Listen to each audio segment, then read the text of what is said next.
సినీ నిర్మాత దిల్ రాజు నివాసంలో ఆదాయ పన్ను శాఖ అధికారులు 12 సోదాలు కొనసాగిస్తున్నారు. అటు మైత్రి మూవీస్ కార్యాలయాల్లోనూ ఐటీ అధికారుల సోదాలు జరిగాయి. ఇక ఇందుకు సంబంధించిన మరింత సమాచారాన్ని మా ప్రతినిధి పవన్ ప్రత్యక్ష ప్రసారం ద్వారా అందిస్తారు.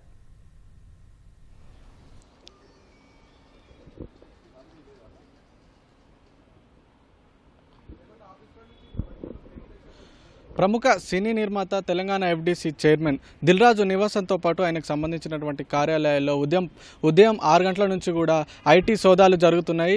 ఇటు దిల్ రాజు నివాసాలు కార్యాలయాలతో పాటు అటు మైత్రి మూవీ మేకర్ సంస్థకి సంబంధించినటువంటి కార్యాలయాలపై కూడా ఉదయం నుంచి అయితే ఐటీ సోదాలు అయితే కొనసాగుతున్నాయి. ప్రస్తుతం మనం బంజారాహిల్స్లోని సినీ నిర్మాత దిల్ రాజు నివాసం వద్ద ఉన్నాము.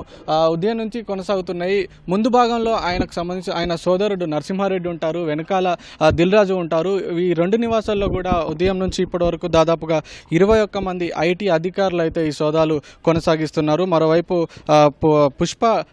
పుష్ప సినిమా నిర్మాతలుగా ఉన్నటువంటి మైత్రి మూవీ మేకర్స్కి సంబంధించిన నిర్మాత ఎర్నేని నవీన్ నివాసంతో పాటు దానికి సంబంధించినటువంటి CEO చెర్రీ నివాసాలు కార్యాలయాల్లో కూడా ఐటీ సోదాలు అయితే కొనసాగుతున్నాయి. అయితే ఇటీవల ఇటు సంక్రాంతికి భారీ బడ్జెట్తో దిల్ రాజు నిర్మించినటువంటి గేమ్ చేంజర్ సినిమా కావచ్చు, అలాగే సంక్రాంతికి వస్తున్న సినిమా కావచ్చు, ఈ సినిమాలకి సంబంధించినటువంటి భారీ బడ్జెట్తో వీటిని తెరకెక్కించారు.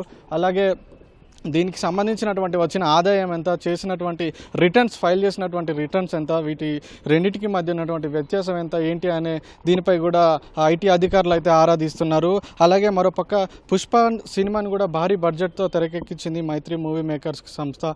ఈ రెండింటికి కూడా అటు సినిమాలు ఈ మధ్యకాలంలో వార్తలు ప్రచారాల్లోకి వచ్చాయి. భారీ బడ్జెట్తో తెరకెక్కించారు, అలాగే భారీగా వసూళ్లను ఈ సినిమాలు రాబట్టాయని కూడా ఇటీవల వార్తలు వచ్చాయి. వీటన్నిటి బేస్ చేసుకొని అయితే ఎన్నడూ లేనంతగా ఏకకాలంలో అయితే 55 బృందాలు అయితే మొత్తం ఈ సోదాలు అయితే నిర్వహిస్తున్నాయి. మొత్తం 8 నుంచి 10 చోట్ల అయితే హైదరాబాద్ వ్యాప్తంగా అయితే ఉదయం నుంచి ఐటీ సోదాలు కొనసాగుతున్నాయి. మొత్తం 55 బృందాలు ఈ సోదాలు అయితే చేస్తున్నాయి. అయితే గతంలో అనేక సార్లు ఈ సినిమాకి సంబంధించినటువంటి నిర్మాతల ఇళ్ళ కార్యాలయాల్లో అయితే అనేక సార్లు కూడా ఐటీ సోదాలు జరిగాయి. అనేక సార్లు అధికారులు కూడా వచ్చి సంబంధిత పత్రాలను పరిశీలించి వెళ్ళారు. కానీ ఈసారి మాత్రం ఈ మధ్యకాలంలో ఇంత పెద్ద మొత్తంలో ఒకేసారి ఏకకాలంలో ముందస్తు ప్రణాళికలో భాగంగానే 55 బృందాలు తనిఖీ చేయడం అయితే కలకలం రేపుతుందని చెప్పుకోవచ్చు. ఇక ఈ క్రమంలోనే ఇవాళ దిల్ రాజు ఇంటి వద్ద తనిఖీ చేస్తున్నటువంటి అధికారులు మధ్యాహ్నం ఆయన భార్యను తీసుకొని వాళ్ళకి సంబంధించినటువంటి బ్యాంకు దగ్గరికి వెళ్ళారు.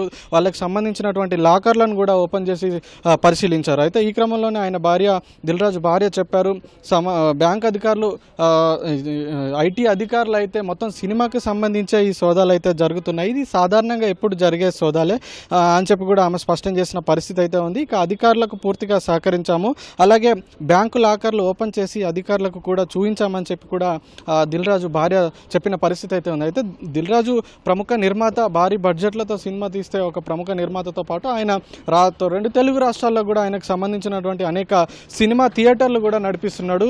ఈ క్రమంలోనే ఇటు దిల్ రాజుకు సంబంధించినటువంటి నివాసాలు కార్యాలయాలతో పాటు ఆయనకు సంబంధించినటువంటి ఆయన కుమార్తె సోదరుడు ఇళ్లలో కూడా ఈ సోదాలు అయితే కొనసాగుతున్నాయి.